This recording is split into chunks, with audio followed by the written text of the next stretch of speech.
Welcome to the Gameday Playbook, presented by Fan Food, a discussion around how leaders are transforming the sports and live entertainment industry by leveraging technology to enhance the fan experience and operate game day more efficiently. I'm your host, Rob Cressy, and joining me today is Christian Lau, head of technology at the Los Angeles Football Club. Christian, super excited to have you on the show. Happy to be here, Rob. Can you give a quick overview on who you are and what you do? Sure. So I'm the head of technology for LAFC, the newest Major League Soccer team to join the league. We're in our second season, and I manage technology for the club as well as California Stadium. Awesome. So the first thing that I want to dish about with you is the Banc of California Stadium, which is the first new open-air stadium built in LA since 1962, and it boasts a 22,000-seat capacity. It's one of the most technologically advanced buildings in the world, and it serves as a test facility for many partners and technology companies developing proof of concept ideas that will be guiding the force for the future of the fan experience across the professional sports and entertainment industry. So can you give us a little bit more insight on what's cooking there? Yeah, absolutely. So, it is a stadium. We play football there, or some refer to that as soccer.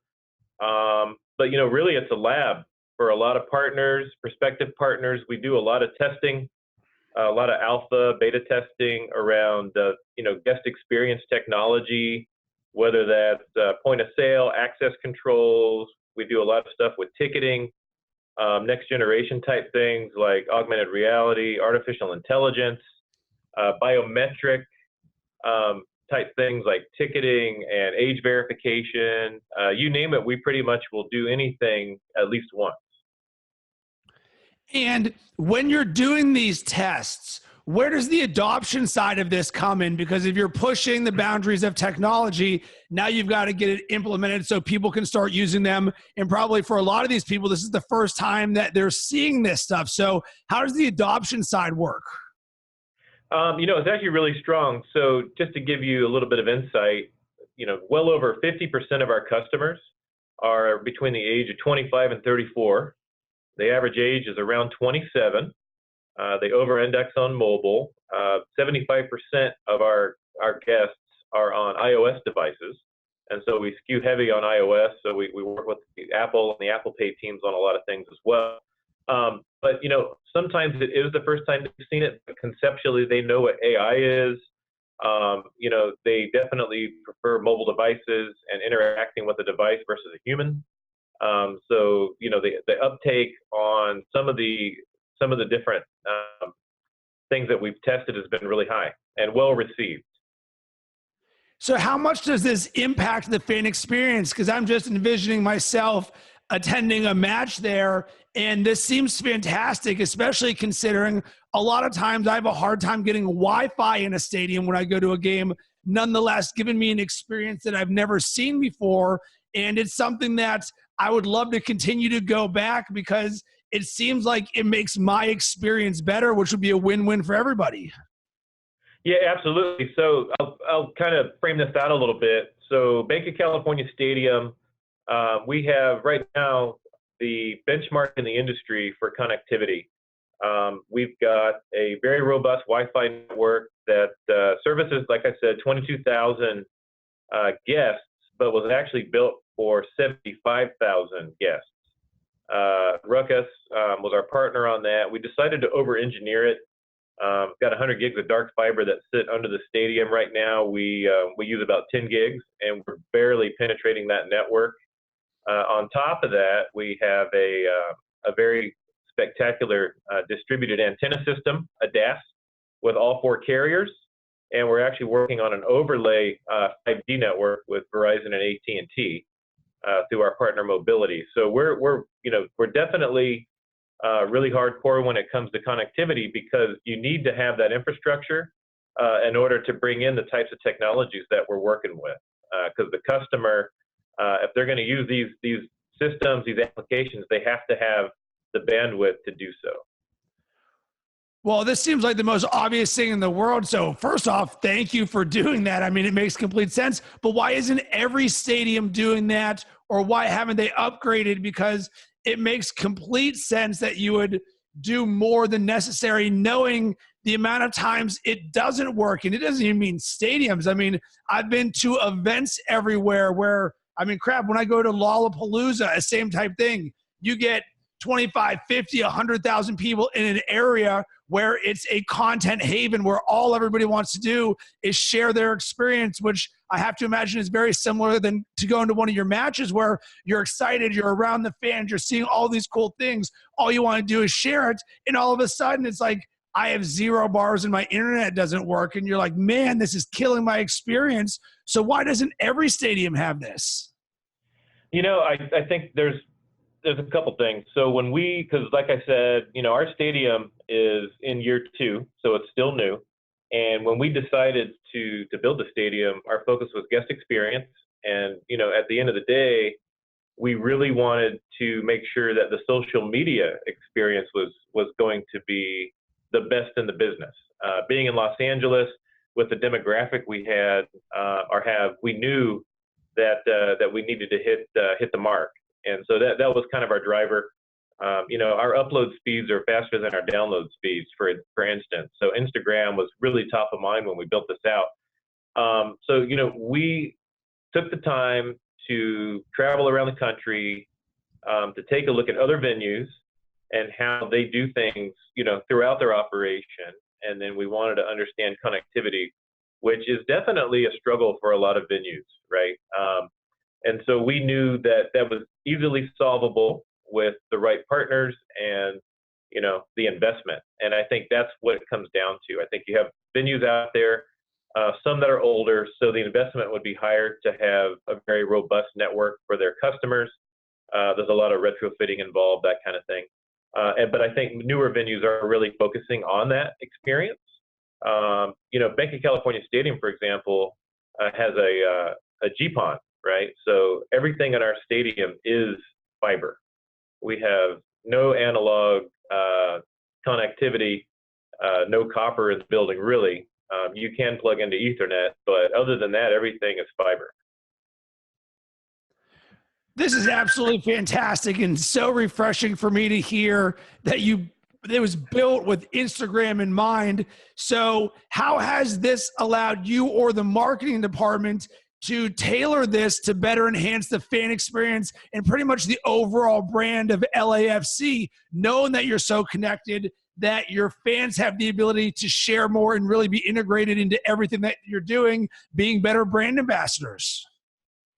Well, you know, it's interesting. So LAFC has really grown organically. We don't have any traditional marketing in the marketplace today. We really rely on word of mouth. We have a pretty strong web presence on social media. We do quite a bit. There's a lot of user-generated content on social media for LAFC. But really, you know, honestly, the experience at the stadium has been well received, and everybody that's coming into that venue and, you know, just the buzz around Los Angeles is really word of mouth. That's great, because what I was actually going to ask you is, knowing the amount of options in the LA market, that how do you build a loyal fan base? And from what it sounds like is you get people to experience what it's like to be there and allow the tribe to organically build itself.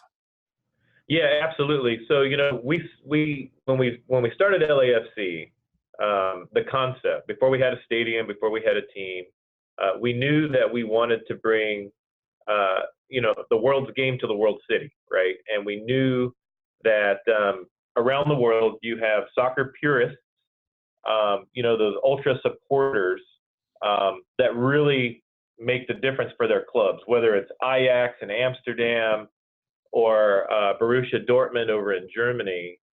You have these clubs that you know, they've been around for 100 years, right? But the fabric of the club really comes around the supporter, and we knew that, and so we wanted to focus on the, you know, basically creating a supporter culture And at LAFC, our supporter group is called the 3252, which is several smaller supporter groups that make up the supporter union.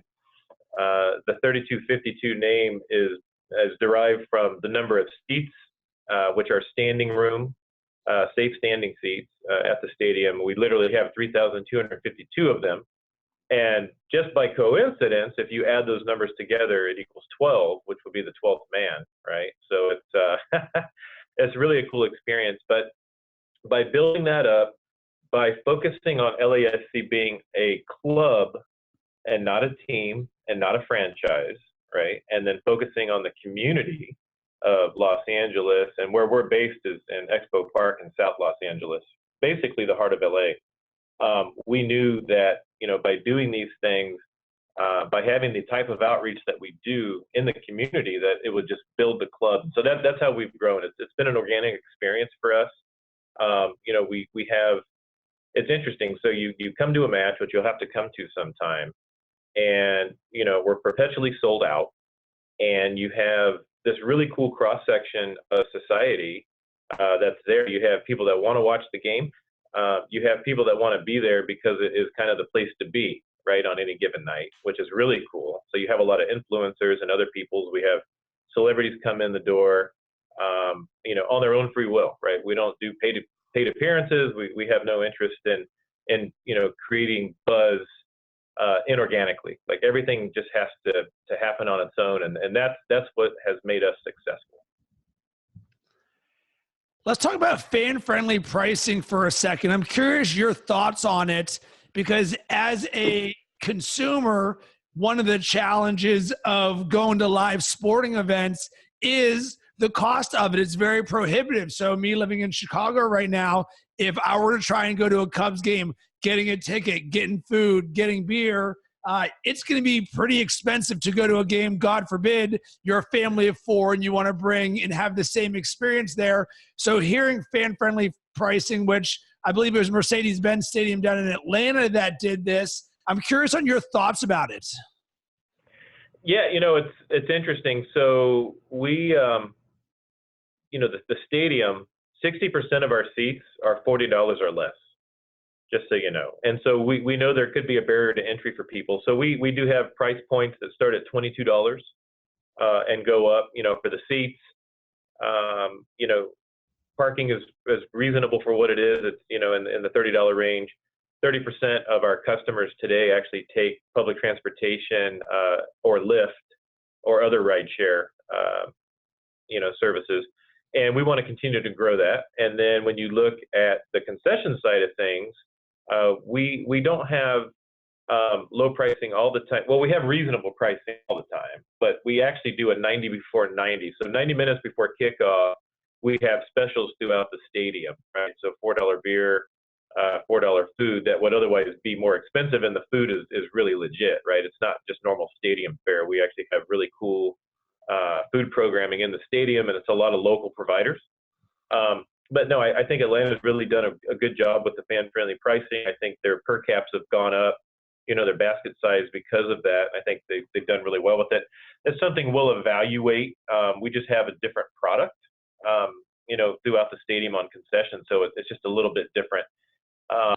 We have local vendors here that have food that normally people would be lining up for, around Los Angeles, right? Like a Chica's Tacos, for example, is really popular. Soul Sausage, Beer Belly, these types of destinations in LA, you would see a line out the door. And so, having that type of fare at the stadium, you have the same thing, right? People line up. They want something really specific. And some people actually come to the stadium for the food.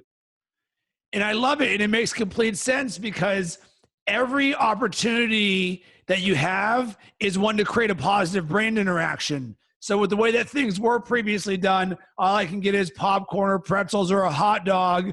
And you're like, well, I don't even really eat this on a regular basis, albeit if you're going to be grilling out and stuff, but that's almost in its own lifestyle and way of doing it. Whereas, like, you wouldn't, oftentimes I would go to a stadium and I would eat before because I wouldn't want to eat in the stadium. But what I love is the experience, because it's more than just the play on the field. It's the fans in the seats. But now you guys are layering on another thing of saying, hey, let's get some local food that you guys absolutely want, because guess what's going to happen? I'm going to tell my friends, holy smokes, do you realize that I was able to eat X, Y, and Z? And I know last year I went to a Cubs game because my wife wanted to see a chef who had a special stand at the game that day, and that's what brought us there. So for that to be one of the draws all the time, I absolutely love that. Yeah, it's actually pretty cool. And then you go to a place like SunTrust Park in Atlanta, for example. H&S Burger in Atlanta is really popular, and they started off, at SunTrust Park, where they would basically make like 20 burgers, and people would line up for those 20 burgers, and it's like an institution in Atlanta, right? So it's the same idea. There's foodies out there. They want the food any way they can get it. They'll show up to a baseball game or a soccer game to do it.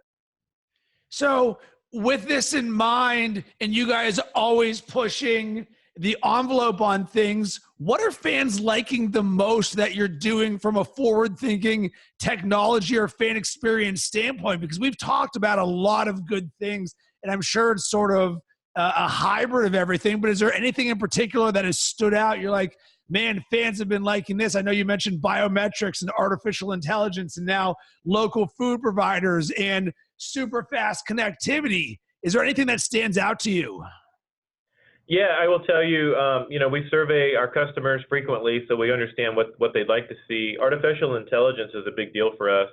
We use it for customer service now. People can ask questions about the venue, where to get certain types of beer or food, where the restrooms are, that kind of thing. So people love it. And we're working on AI to sell tickets, to sell parking passes. In the future, we're actually rolling out with Apple Pay on July 6th of this year, order ahead through an AI chatbot, which is cool because you basically use iMessage, like everybody knows how to use. People know how to send a text, and then they can order through natural language beer and pizza, and then they can go pick it up, which is really easy, and then they just pay with Apple Pay. So it's those types of initiatives that our customers really want because they don't want to miss the action. They really just want to get out of their seat, grab a beer, grab some pizza, and then get back to their seat to watch the game. With the AI, I know one of the challenges has been the personality or brand voice of it, of talking to a person like you or I, we're going to feel emotion and you're going to understand slang and things like that. Whereas a lot of times, especially early on, it may feel more robotic or almost like when you call the customer service line and you push 0 and pound 800 times, you say customer service, and the thing's like, we cannot do that. Please go back to menu 1. You're like, I just want to talk to somebody. So where is the fine line on that of adding brand voice or heartbeats to something that is going to add speed and convenience?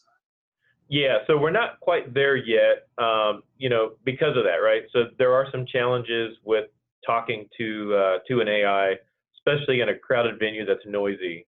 So for now, we're going to focus on really just text message. It makes it easy, and then the person can really interact with the menu. It basically pops up a menu, and then they can interact with it relatively easy. So, Christian, is there anything I didn't ask you that you think would benefit the audience or be valuable to them? One of the big initiatives we're working on right now is with Ticketmaster.